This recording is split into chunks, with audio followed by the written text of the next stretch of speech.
Hello everybody and welcome to this tutorial. Today I will show you how you can install Aircrack and Reaver. So Aircrack is pretty simple. Just type in yum install aircrack-ng and it's going to pick up the right version by default, so just go ahead and press enter. In Fedora, it runs through checks every time you call yum. You can pass a -c argument in order not to do that. It says package aircrack-ng is already installed and latest version. But if you might be prompted for a question along the way. If you want to skip that, just go ahead and type in -y. That's it. With this command that I am selecting at the moment, installation will fly through. You won't be prompted for any questions, and you will have aircrack-ng installed on your system without any problems. However, Reaver is quite a different story. Reaver cannot be found in Fedora's repositories, and therefore it has to be downloaded from the net. Now, there are lots of places to do this. I have chosen to download it from Google Code. That's basically the safest place from where you can download it. And let's just go ahead, open up my favorite browser, which is Firefox. You can open whatever you wish. Type in Reaver Google Code. Should pop up. Yep, this is it. There we go. Now we are on Google Code website where we have Reaver VPS. You have a description here, and you have a Pro version here.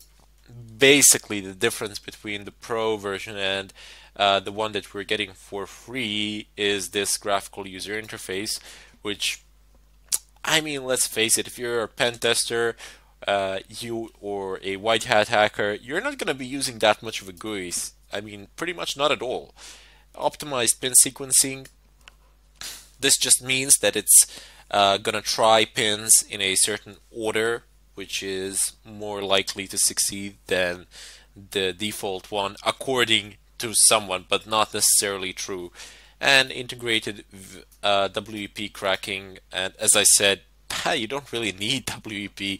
You're not going to be able to find it these days pretty much anywhere. If you do, as I said before, those people don't deserve to have Wi-Fi. It's basically open Wi-Fi, regardless of what sort of a password you put in. Make sure you're not one of those people. I mean, fine, okay, somebody's gonna be able to connect to your network and all that, but it opens up a route for a lot worse activity, for something more malicious. Let's put it so. They'll be able to reroute your traffic and do stuff of a kind and sniff it. Not a good idea. Just switch to VPA or VPA2. Anyway. I'm gonna go ahead and click on downloads in the upper left corner, and there are different versions here that can be downloaded. I mean, there are bug fixes. There are no fundamental differences in the way that Reaver works in between these versions, but there are bug fixes definitely, and that is very nice. It is maintained. The package, there's support for it, and so on. So just go ahead and click on reaver 1.4.tar.gz, and it says reaver.tar.gz here, file description, etc. This is a checksum. You can use this in order to verify is your file intact, but I'm not going to do that now. I'm just going to go ahead and download it. So once it is downloaded, you can go ahead and open up the folder in which it actually exists, and I have a lot of things here. Where is it? Here we go. So it says I have different versions that I have downloaded from different sites, but if you find this package that I am selecting for you at the moment, it says Reaver 1.4 FC20. The letters are pretty small, and this is maximum that I can zoom it in. Don't download it. It doesn't work that well at all. It tends to break, and the .rpm extension doesn't work quite as you would expect it to work. Just download it from Google Code and compile it from source. There's no reason why not to do it, especially when you have me showing you in detail how to do it. So just go ahead and double click on this file. You can extract it with a through a GUI method. It's far simpler. You can also extract it through the terminal, but I'm just going to go ahead and use GUI for this occasion.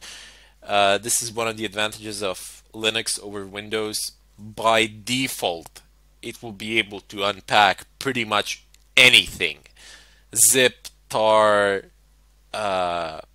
WinRAR, whatever, it's going to be able to unpack it, no problems, which is fantastic. No extra installation needed. This is all installed by default.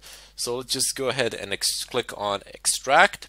Now where do I want it to extract? Let's say to desktop, because I'm going to delete it anyway, as I already do have it installed. So just go ahead and press OK.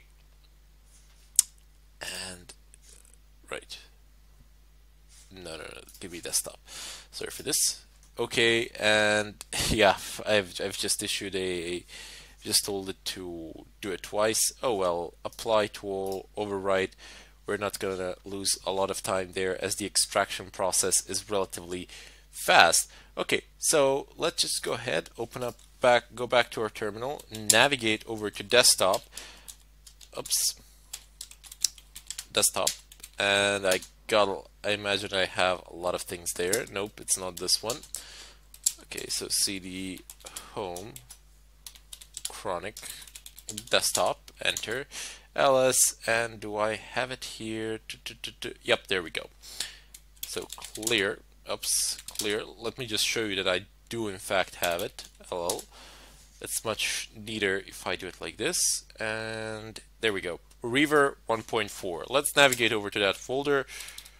Reaver 1.4, clear the screen, list the contents of the directory, go to docs first. Let's just go ahead and see what is there. And like, you might think that I am some sort of an expert or something of a kind, and that I just do these things out of my head. No. People create README files for a reason. They are there to be read because the developer has left specific instructions on how to do something. So let's just go ahead and cat it. Excellent. So the following are Reaver source files. So it has the description of what is located in each one of these files. So you have 802.11.c, functions for reading, sending, and phrasing, 802.11 management frames. 802.11 is a standard, as I said before. But look at this. Look at this. The developer has actually, well, these are useless things for the time being, but the developer has actually left the entire installation process here. You have every single command that you need to run explained in detail, what it does and how you can type it in and execute it. This is wonderful, and that is why I say when you download something, when you unzip it, just go ahead and find the README file. It's there for a reason. People do tend to leave instructions there on how to do something, and they've most likely encountered the same problems that you might have encountered, so you can even see possible solutions.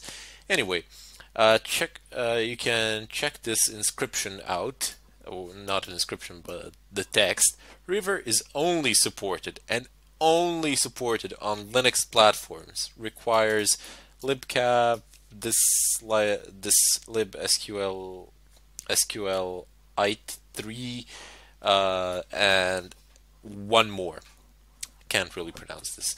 And can be built and installed by running the following commands. So execute the configuration script, make install. That's it. And it even tells you how to actually uninstall it. So they're there for a reason. Anyway, ls, of course you cannot run the configuration file from here. You need to reverse course and go to source from src. Let's see what is in there. There we go. We have configure, and you can see by default here it's executable. If I just give you a longer listing, configure, there you go. It has an X permission here, here, and here. So the user has it, the group has it as well. Anyway, type in /, configure. So now it's checking for stuff. It has its dependencies without which it cannot function. Type in make. Up, there we go. It's running through. So I didn't do anything out of my head here. I just went on the web. I found the safest place I can find to download the code from, and I'm compiling it here as the creator, as the developer of the code instructed me to do it. And the instructions aren't that complicated, just 3 commands. And the final command is make install. Now it's going to give me a lot of errors here. Well, not errors, but warnings primarily, because I already have it installed. And see here it says RM. I need to clear this out and then be able to install this, but that's not going to happen, primarily because I do have Reaver installed. So let's just go ahead and check one more time if there's anything else that we've left out, if I can reach it. Down below. Yep, there we go. So no, I haven't left anything out. Basically, the last command for you will run. For me, it won't, primarily because I already have Reaver installed on my system.